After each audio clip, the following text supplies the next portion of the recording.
আমার নাম তাসমিয়া। ঢাকার একটি বিশ্ববিদ্যালয়ে পড়ি, ছুটিতে গ্রামে এসে থাকি আমাদের দাদা-দাদির বাড়িতে।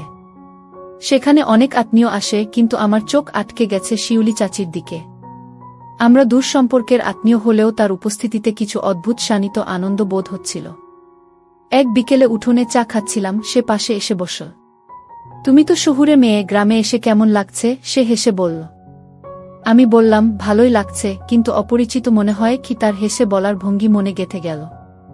পরের কয়েকদিনে আমরা একসাথে পুকুর পাড়ে হাঁটতে গেছি, বই নিয়ে বসেছি গাছের নিচে। কথায় কথায় বুঝতে পারতাম তারও চোখে কিছু অনুভূতি আছে, ভালোবাসা না, কৌতূহল না, কিছু অদ্ভুত টান। কিন্তু কেউ যেন কিছু না বোঝে, তাই আমরা নীরবতায় একে অপরকে বুঝেছি। একদিন সন্ধ্যায় সে বলল, তাসমিয়া, তুমি কি কখনো ভেবেছ মানুষের অনুভূতি সবসময় সঠিক হয়? আমি চুপ করেছিলাম, উত্তর দিতে পারিনি। সেদিন রাতে রুবেল ভাই আমাদের দিকে সন্দেহের দৃষ্টি দিচ্ছিল। মনে হচ্ছিল আমাদের এই ছোট্ট মনের টান কেউ জানলে হয়তো ঝড় উঠবে। পরের দিন সে আমাকে বলল, তুমি আর চাচি কি নিয়ে এত কথা বলো? আমি হেসে বললাম, শুধু পড়াশোনা আর গ্রামের গল্প। সে হেসে বলল, আচ্ছা, আমি কাউকে বলবো না, তবে সাবধান থেকো। খুব মনে হচ্ছিল আমাদের মনমনের টান যেন ধীরে ধীরে বড় হয়ে যাচ্ছে, কিন্তু কোনো ঝুঁকি ছাড়া প্রকাশ করা যায় না। সেই ছুটি শেষে আমাদের বিদায়।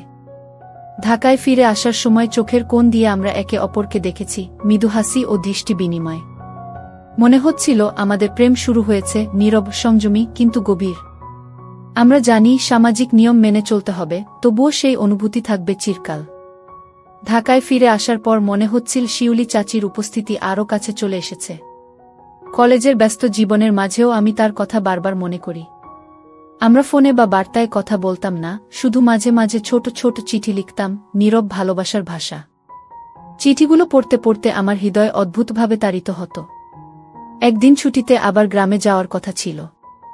গ্রামে পৌঁছে দেখি শিউলি চাচি উঠোনে বসে বই পড়ছে। আমার দেখামাত্র তার চোখে হালকা হাসি ফুটল। আমরা একে অপরকে চুপচাপ দেখেছি, কোনো শব্দ ছাড়া। সেই নীরব দৃষ্টি দিয়েই আমাদের গল্প এগোচ্ছে। কিছু সময় ধরে আমরা পুকুর পাড়ে হাঁটতে গেলাম। হাওয়া বইছে, পাখির ডাক ভেসে আসছে। আমি অনুভব করলাম হৃদয় একে অপরের দিকে টানছে, কিন্তু কোনো কথাই বলা হচ্ছে না। প্রতিটি চেয়ে দেখা, প্রতিটি হালকা হাসি, প্রতিটি নিঃশব্দ আলাপ যেন আমাদের প্রেমকে গভীর করছে। মনে হচ্ছিল আমাদের ভালোবাসা এমন এক ধরনের বন্ধন, যা প্রকাশ পেলে সমাজের চোখে ভুল বোঝা হবে, তাই নীরব থাকাই সেরা। ছুটির দিনগুলো অতিক্রম করতে করতে আমাদের মধ্যে কিছু ছোট ছোট চ্যালেঞ্জও আসছে। কখনো কেউ আমাদের কাছাকাছি আসে, তখন আমরা একে অপরের চোখে তাকিয়ে বুঝি সব ঠিক আছে, কেউ কিছু বোঝেনি। কখনো কখনো শিউলি চাচি চলে যান অন্যদিকে, আর আমি বুকের ভেতর অদ্ভুত শূন্যতা অনুভব করি। সেই শূন্যতাকে পূর্ণ করে দেয় তার পরের নিঃশব্দ হাসি বা চোখের দৃষ্টি। গ্রামে বৃষ্টির রাতগুলো সবচেয়ে সুন্দর। বৃষ্টি ভেজা উঠোনে আমরা বই নিয়ে বসি, শুধু চোখে চোখ রেখে একে অপরকে বোঝার চেষ্টা করি। বৃষ্টি আর হাওয়ার শব্দ আমাদের নীরব প্রেমের সাক্ষী। কখনো মনে হয় যদি কেউ আমাদের চোখে চোখ রাখা বা হালকা হাসি বুঝে ফেলে, পুরো গ্রামীণ পরিবারে কেমন কাকতালীয় বিভৎসতা তৈরি হবে। কিন্তু আমরা হাল ছাড়িনি। প্রতিটি দিন শেষ হলে আলাদা হতে হয়। ঢাকায় ফেরার পথে মনে হয় আমরা এত কাছাকাছি থেকেও একে অপরকে নীরবে ভালোবাসছি। চিঠি, চোখের দৃষ্টি, ছোট ছোট হাসি, সব মিলিয়ে আমাদের প্রেম ক্রমেই গভীর হচ্ছে। আমরা জানি সামাজিক নিয়ম মেনে চলতে হবে, তবুও এই নীরব প্রেম চিরকাল থাকবে। মনে হচ্ছে আমাদের ভালোবাসা কোনো ভাষায় প্রকাশের প্রয়োজন নেই, শুধু নিঃশব্দ বোঝাপড়া যথেষ্ট। প্রতিটি দিন, প্রতিটি মুহূর্ত আমাদের সম্পর্ককে আরও মজবুত করছে। আমাদের মধ্যে ধীরে ধীরে জন্ম নিয়েছে এক অদ্ভুত বন্ধন, যা সময়ের পরিক্রমায় আরও দৃঢ় হবে। আর আমরা জানি যতই জীবন এগোচ্ছে, এই নীরব ভালোবাসা আমাদের মধ্যে চিরকাল বাঁচবে। গ্রামের ছুটি শেষ হওয়ার আগে কিছুদিন বাকি। শিউলি চাচি এবং আমি জানতাম সময় দ্রুত চলে যাচ্ছে। প্রতিটি সকাল, প্রতিটি বিকেল আমাদের জন্য অমূল্য। আমরা পুকুর পাড়ে হাঁটছি, বই পড়ছি, আর কখনো শুধু নিঃশব্দে একে অপরকে দেখছি। চোখের ভাষা এবং হালকা হাসি আমাদের বোঝার মাধ্যম। একদিন হঠাৎ দেখি রুবেল ভাই আমাদের দিকে বেশি তাকাচ্ছে। মনে হচ্ছিল সে কিছু বুঝতে শুরু করেছে। আমি শিউলি চাচির দিকে তাকালাম, তার চোখে অদ্ভুত উদ্বেগ। সে আস্তে হেসে বলল, সাবধান থাকতে হবে, কেউ আমাদের অনুভূতি বুঝতে পারলে ঝামেলা হবে। সেই কথার পর বুকটা আরও দ্রুত ধক করে উঠল। আমরা চেষ্টা করলাম হালকা হাসি এবং চোখের দৃষ্টিতেই সব বোঝার, কিন্তু রুবেল যেন ক্রমে আরও ঘনিষ্ঠভাবে নজর রাখছে। একদিন হঠাৎ একটি ঘটনা ঘটে। আমরা পুকুর পাড়ে বসে বই পড়ছিলাম, তখন হঠাৎ বৃষ্টির ফোঁটা পড়তে শুরু করে। সবাই ছাদে চলে গেছে, শুধু আমরা দুইজনই বাইরে ছিলাম। হালকা বৃষ্টির মধ্যে আমরা একে অপরের দিকে তাকিয়ে থাকি, আর মুহূর্তগুলো যেন স্থির হয়ে যায়। হঠাৎ রুবেল ভাই দেখা যায় আমাদের দিকে এগিয়ে আসছে। হঠাৎকার ভয়ে আমার বুক ব্যথা করে ওঠে। শিউলি চাচি হাত আমার দিকে বাড়িয়ে নীরবে ধরলেন। আমরা একে অপরকে বোঝার চেষ্টা করলাম। রুবেল এগিয়ে আসার সঙ্গে সঙ্গে আমরা দ্রুত বইগুলো তুলে নিয়ে ঘরের দিকে দৌড়ালাম, আর ভেতরের দৃষ্টি বিনিময় বলল, সব ঠিক আছে, ভয় পেও না। রুবেল সেই মুহূর্তে শুধু হেসে চলে গেল, কিন্তু আমার মনে ভয় আর উত্তেজনার মিশ্র অনুভূতি হল। মনে হচ্ছিল আমাদের নীরব প্রেম কতটা ফ্রেজাইল, কেবল একটি চোখে চোখ পড়লেই সব ফাঁস হতে পারে। ছুটির শেষ দিনগুলোতে আমরা আরও সাবধানে চলেছি। চিঠি, চোখের ভাষা, নিঃশব্দ আলাপ, সব মিলিয়ে আমাদের সম্পর্ক আরও গভীর হয়েছে। প্রতিটি বিদায়ের সময় চোখের দৃষ্টি বিনিময় আমাদের মনে করিয়েছে, এই নীরব ভালোবাসা কোনো একদিন প্রকাশ পাবে না, কিন্তু চিরকাল থাকবে। আমরা জানি সামাজিক নিয়ম মেনে চলতে হবে, তবুও আমাদের হৃদয়ে সেই বন্ধন শক্তভাবে বেঁচে আছে। ছুটির শেষ কয়েকদিন বাকি। প্রতিটি দিন যেন আমাদের জন্য অমূল্য হয়ে উঠেছে। শিউলি চাচি এবং আমি পুকুর পাড়ে হাঁটছি, বই পড়ছি, অথবা শুধু নিঃশব্দে একে অপরের চোখে চোখ রাখছি। চোখের ভাষা, নিঃশব্দ হাসি, সব মিলিয়ে আমাদের নীরব প্রেম আরও গভীর হচ্ছে। একদিন হঠাৎ দেখি গ্রামের নতুন স্বাগত অতিথি হিসেবে আমাদের বাড়িতে এসেছে চাচার এক পরিচিত বন্ধু, মণি মামা। তার সঙ্গে রুবেল ভাইও আছেন। মণি মামা এমন একজন যে খুব লক্ষ্য করে এবং অনেক কিছুই বুঝতে পারেন। প্রথমে মনে হলো সে কেবল গল্পে ব্যস্ত, কিন্তু ধীরে ধীরে চোখের কোণ দিয়ে আমাদের দিকে নজর রাখছে।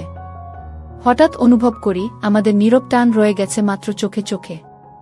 হালকা হাসি, বইয়ের পাতা উল্টানো, সবকিছু যেন খেয়াল করছে। শিউলি চাচি আমাকে দেখলেন, তার চোখে উদ্বেগ, আর সে নিঃশব্দে বললেন, সাবধান থাকতে হবে, কেউ যদি আমাদের অনুভূতি বুঝে ফেলে, পুরো গ্রামীণ পরিবারে ঝড় উঠতে পারে। আমি চুপ করে থাকি, কিন্তু বুকের ভেতর অদ্ভুত উত্তেজনা আর ভয় মিশে যাচ্ছে। পরের দিন সকালে আমরা পুকুর পাড়ে হাঁটছিলাম। হঠাৎ বৃষ্টির ফোঁটা পড়তে শুরু করে। চারপাশ নীরব, শুধু হাওয়া আর পাখির ডাক। আমরা নিঃশব্দে একে অপরের দিকে তাকাই। সে সময় দেখি রুবেল ভাই হঠাৎ আমাদের দিকে এগোচ্ছে, আর সঙ্গে মণি মামা। বুকের ভেতর ধক করে ওঠে। শিউলি চাচি দ্রুত হাত বাড়িয়ে আমার হাত ধরে ধরলেন, আর আমরা দুজনই দৌড়ে ঘরের দিকে।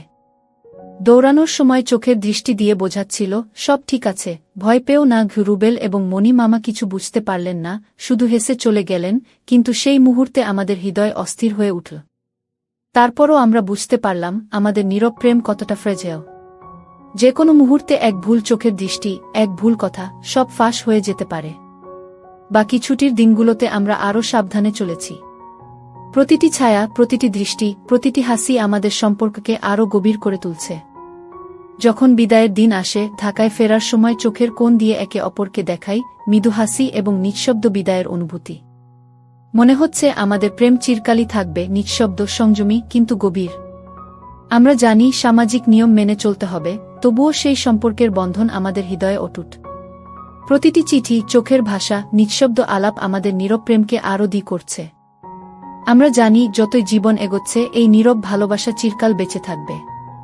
প্রতিটি মুহূর্ত, প্রতিটি দেখা আমাদের মনে করিয়ে দিচ্ছে, সত্যিকারের ভালোবাসা কখনো ভাষার প্রয়োজন হয় না, নিঃশব্দেও তা প্রকাশ পায়। ঢাকায় ফিরে এসে জীবন আগের মতো ব্যস্ত হলেও মনে যেন শিউলি চাচির কথা বারবার ঘুরপাক খাচ্ছে। চিঠি, ছোট ছোট বার্তা, চোখের দৃষ্টি, সবকিছু এখন আমার জীবনের অংশ হয়ে গেছে। আমরা দুজনেই জানি সামাজিক নিয়ম মেনে চলতে হবে, তাই প্রকাশ্যে কোনো কথা বলা যায় না। প্রতিটি সন্ধ্যা, প্রতিটি রাত আমাকে তার কথা মনে করিয়ে দেয়। একদিন কলেজ থেকে ফিরে দেখি তার চিঠি এসেছে, নিঃশব্দে মনের কথাগুলো লেখা। পড়তে পড়তে চোখ ভিজে গেছে, কারণ প্রতিটি শব্দে তার আবেগ ফুটে উঠেছে। আমি লিখি উত্তর, কিন্তু সংযম রেখেই। আমরা একে অপরকে চিঠি এবং বার্তার মাধ্যমে বোঝাই, চোখে চোখ রাখি, আর মাঝে মাঝে ফোনে হালকা স্বর শুনি। প্রতিটি মুহূর্ত যেন আমাদের সম্পর্ককে আরও গভীর করছে। সময়ের সঙ্গে সঙ্গে বুঝতে পারি আমাদের নীরব প্রেম কোনো ঝুঁকি ছাড়া শক্তিশালী হয়ে উঠছে। একদিন ছুটির সময় আবার গ্রামে গিয়েছি। পুকুর পাড়ে হাঁটতে হাঁটতে বৃষ্টি নামল। চারপাশ নীরব, শুধু হাওয়া বইছে। আমরা একে অপরকে চোখে চোখে বুঝলাম, কোনো শব্দ ছাড়াই। মনে হলো এই মুহূর্তই আমাদের সবচেয়ে প্রিয়। বিদায়ের সময় আমাদের চোখে চোখ মিল, নিঃশব্দ বিদায়। ঢাকায় ফেরার পথে মনে হলো আমাদের প্রেম চিরকাল থাকবে, নিঃশব্দ, সংযমী কিন্তু গভীর। আমরা জানি সামাজিক নিয়ম মেনে চলতে হবে, তবুও হৃদয়ের বন্ধন অটুট। প্রতিটি চিঠি, বার্তা, চোখের দৃষ্টি আমাদের নীরব ভালোবাসাকে আরও করছে। সময় যতই কাটুক, আমরা জানি এই নীরব প্রেম চিরকাল বাঁচবে, কারণ সত্যিকারের ভালোবাসা কখনো প্রকাশের অপেক্ষায় থাকে না, নিঃশব্দেই শক্তিশালী হয়। প্রতিটি স্মৃতি, প্রতিটি নীরব মুহূর্ত আমাদের মনে করিয়ে দিচ্ছে, ভালোবাসা শুধু হৃদয়ে অনুভূত হতে হয়, তা ভাষার উপর নির্ভরশীল নয়।